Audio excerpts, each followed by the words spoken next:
When you use the term insatiable scorer, who's the first player that comes to your mind? Maybe the late, great Kobe, Iverson, right? In today's game, Luka, Dame. Insatiable meaning they'll just keep going, right? They're never full. They'll just keep scoring if you let them, right? And it's a unique mental trait that some of these star players possess. But you can go through any era of these insatiable scorers. One common factor is, or I should say common denominator is, they're on-ball guys. They're ball-dominant scorers, meaning they get it done in a variety of ways. They go to the foul line. They get to the cup, mid-range, three, right? They're scorers. And since they have the ball so much, that is also what in turn allows them to be so insatiable scoring the basketball. And that's what sets Klay apart. Klay is not a ball-dominant guy, right? You know the stats, the 11 dribbles and 60 points. And, you know, he doesn't create his own shot nearly to the extent of these other guys. Klay Thompson is the most insatiable shooter we have ever seen. Breaking news, Manscaped is now selling beard products. That's right. They've gone from the waist to the face to help you replace that bulky razor with their brand new Beard Hedger Pro Kit. Manscaped helped you get that golden rod of Greek god, and now they've created the best tools for you to turn heads with a clean, perfectly groomed and conditioned beard. Finally tame your mane by going to manscaped.com and using our code ALCHEMY for 20% off plus free shipping. I've had a beard the entire time I've been on YouTube. And I had kind of just come to the acceptance and conclusion, well, I kind of just have a scruffy beard. I trim it when I can, and that's kind of that until I get this kit. The first thing that drew me to it was the ability to have 20 built-in lengths on the Hedge groomer.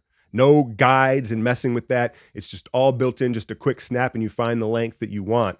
But then what really put it over the top were the product. I had never put product in my beard before up until now. The shampoo, the conditioner, and the balm. Now all of a sudden I have that look, that controlled, groomed beard look. I think the results speak for themselves. So go get yourself 20% off, free shipping using our code ALCHEMY at manscaped.com.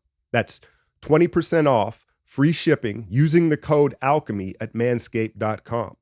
The Manscaped Beard Hedger Pro Kit is the solution to premier face grooming. Now, let me ask you this. When you're hooping and you're hot, you're scoring, you're in a rhythm, how many shots in a row before you start to say to yourself, all right, let me move the ball. Let me get someone else's shot. You know, I've taken, is it 5, 6? You know, in NBA stardom, right? It could be more like 8 or 9. Klay just doesn't have that mechanism. We all know someone, and you say, oh, they don't have a filter. They have no filter. They just say what they want, right? Klay has no shooting filter. And that maybe is the most terrifying attribute when it comes to Klay. And then you combine the fact that he doesn't have the ball in his hands. How do you take it away when he's hot? He's scoring off the ball. Last night, you saw an example of that, right? In a little bit of a revenge game against the Suns. What did he have? 33 points in that first half. Again, the young guys in this league, the talent is at an all-time high, and the skill is at an all-time high. There are still very few things as terrifying in today's game as when Klay gets hot. Because unlike these ball-dominant guys, there's not much you can do about it, and he's not going to stop. He's an insatiable shooter.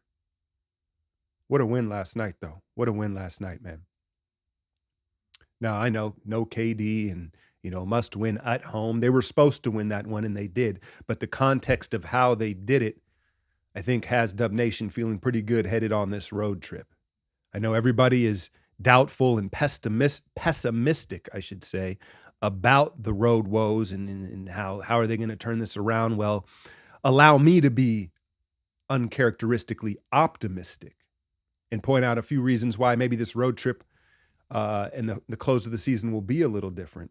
First and foremost, Dante DiVincenzo has taken on a much more prominent role, almost out of necessity with the depleted roster, right? No Andrew Wiggins. But at a time, that was Jordan Poole getting that start, right? And we've seen that. But I think Dante not only placing him in the starting lineup to get off to better starts, he's closing games.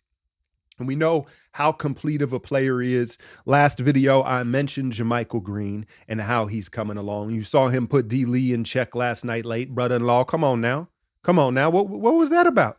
What was that about? But I thought that dust up at the end was actually good for team camaraderie, something we haven't seen a whole lot of this season. But yeah, if JaMychal is going to be the stretch 5 and stretch 4 that we thought he was going to be, I think that may change the equation for us. But then it all always boils back down to the core, right? And what I would sell you is, if you look back, I know, the defense on the road has been terrible, but if you go through all these losses on the road, how many of them were in overtime or by 1 or 2 points? Games that we blew. That was what was so frustrating, right? There were, I think, 6 or 7 games that should have been won on the road, and that would make that road record look a lot different. And a lot of the time it was the vets at the end of the game. We can blame the young fellas, Poole and his turnovers, but the vets weren't executing late in these games as well. That Charlotte road trip comes to mind, and then Miami, Jimmy hit it. There was a ton of them, right? Well, now at this point in the season, I don't think the veterans are in cruise control.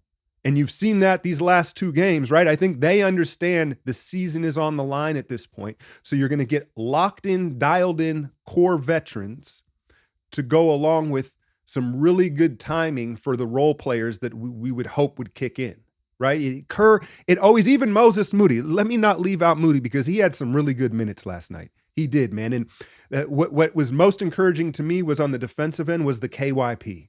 He short closed out campaign, understanding he's not a 3-point shooter. Distance managed, he was rotating, and then just his effort to sell out, stay in plays, created a few turnovers. That was super encouraging. But what I wanted to get back to was the point that as much as we kill Steve Kerr, I find myself defending Kerr a lot lately. I don't know why. It just is what it is. But as much as we may kill his rotations during the regular season, we almost do it every year. Towards the end of the regular season and into the playoffs, somehow the chemistry usually starts to click, right? And guys, whether it's JaMychal this year or Bjelica last year, guys that we have written off as a fan base, all of a sudden are key contributors. And it kind of feels like that's starting to happen again. So this every game matters, right? You start off with the Clippers. You're battling for that 4th and 5th seed. I don't want to get too ahead of myself and jinx what's going on here. But, you talk about that home road split.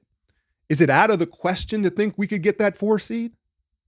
Kate, Phoenix, you look around at the rest of these matchups and schedule, I think it's possible. And then all of a sudden, you're not as worried about the roads, but you're going to have to win on the road eventually, but one step at a time here. And I think that first step is getting the monkey off the back and winning that first road game. I expect the team to be locked in because, frankly, they don't have a choice. But Klay is something else, right? Klay, here's what I'll relate it to when I tell kids like, hey, don't mimic Kyrie. Don't go out and try to do what Kyrie does because he's different. He breaks the rules of really ball handling.